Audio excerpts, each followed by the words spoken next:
उस शिवपुरी की पावन भूमि को बनाया जिस पर कभी तात्या टोपे जैसे अमर सेनानी ने अपना बलिदान दिया था। अभी 30 जनवरी को हमने हमारे राष्ट्रपिता महात्मा गांधी जी की पुण्यतिथि को शहीद दिवस के रूप में मनाया था। उस समय मैंने 4 लाइनें जो शहीद दिवस पर लिखी हैं आज भी प्रासंगिक हैं। आज के इस अवसर पर मैं आपके सामने यहां सुना रहा हूं। आज दिवस शहीदों का, हम देश प्रेम की बात करें। आज दिवस शहीदों का, हम देश प्रेम की बात करें। हर पल ध्यान शहीदों का, नमन इन्हें दिन रात करें। जिन्होंने खाई लाठी गोली या झूले फांसी पर, ऐसे वीरों के चित्रों पर पुष्पों की बरसात करें, पुष्पों की बरसात करें। तो आज यहां पर हमने पुष्पों की बरसात भी की है और राष्ट्रीय जय हिंद मिशन के माध्यम से हमारे शिवपुरी के जेलर साहब, मौर्य साहब के संयोजक में एक जो मशाल यात्रा तात्या टोपे से और कर्नल ढिल्लन साहब की इस समाधि स्थल तक आई है। तो दोनों ही स्वतंत्रता संग्राम सेनानियों के संबंध में आज हमने यहां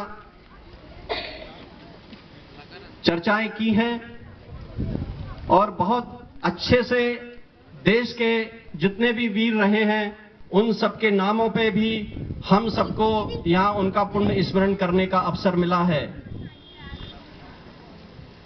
आजाद हिंद फौज की जब स्थापना हुई थी, नेताजी सुभाष चंद्र बोस को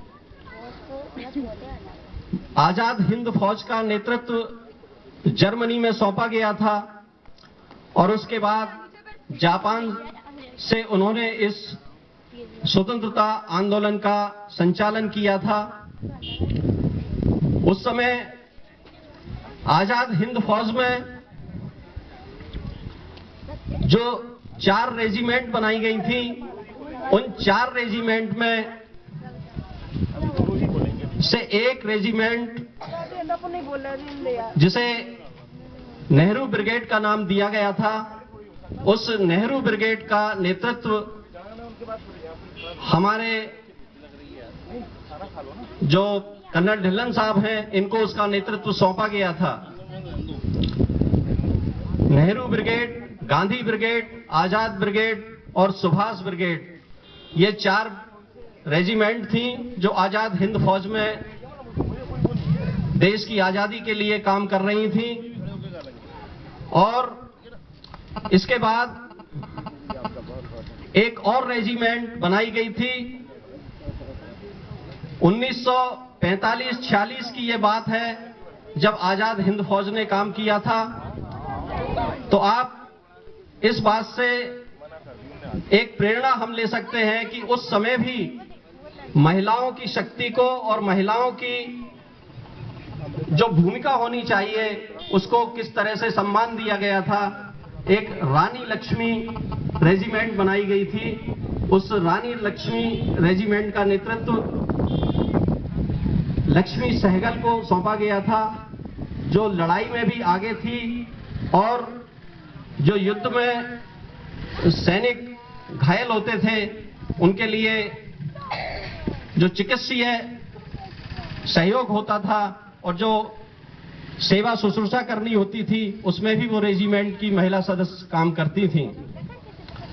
तो नेताजी ने उस समय भी महिलाओं की शक्ति को पहचान कर उन्हें अपने साथ रखा था और देश की आजादी में आजाद हिंद फौज के जो भी सेनानी थे उनमें से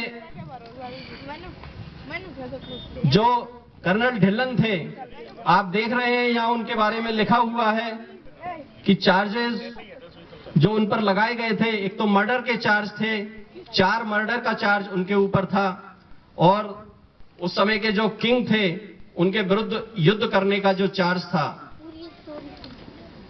इन्हीं चार्ज में कर्नल ढिल्लन के साथ कर्नल सहगल और मेजर जनरल शहनवाज, इन तीनों की एक साथ ट्रायल हुई थी। ओपन ट्रायल लाल किले से हुई थी।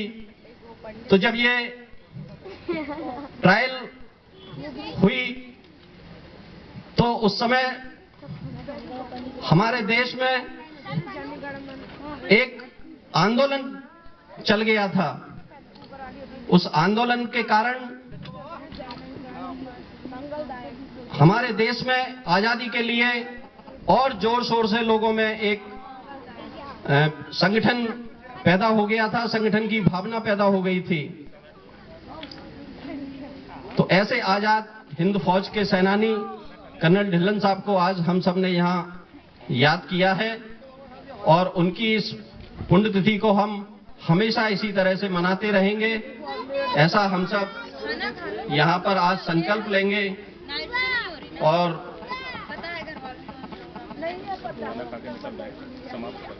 मैं बस 2-4 लाइनें आपको और सुनाऊंगा कि आजादी के लिए हम अगर अपने अपने स्तर से काम कर सकें, उसी में सार है। सेवा गुण ही श्रेष्ठ है मानव के जीवन का, योगी वन करो निर्वहन सेवा के धर्म का। तब साधना यज्ञ और पूजा से भी बढ़कर प्रतिफल मिलता सेवा कर्म हवन का। सेवा संस्कार घर बन जाए हमारे मन का, हर क्षण तत्पर सेवाकार हो पीड़ित जन का। निस्वार्थ भाव से समर्पित हो सेवा का संकल्प, लगे रहें दिन रात पर नाम न हो थकन का। हर भक्त रहे हमें ध्यान पौधों और चमन का, रोगी बूढ़े लाचार दुखी और निशक्त जन का। मानवता के आदर्श त्याग और सेवा हैं, दीन दुखी में ईश्वर दर्शन अवसर मिला नमन का। कभी न आए भाव दीनहीन के दमन का, रखे हमारा ध्यान वही जो है नाथ जगन का। कोई न ऐसा कृत्य हो हमसे हमारे जीवन में, मन नहीं पछतावे जब आए समय गवन का। जय हिंद, जय भारत।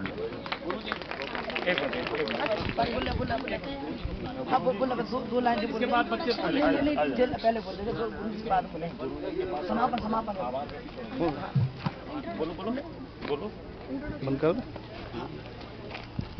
बोलो बस।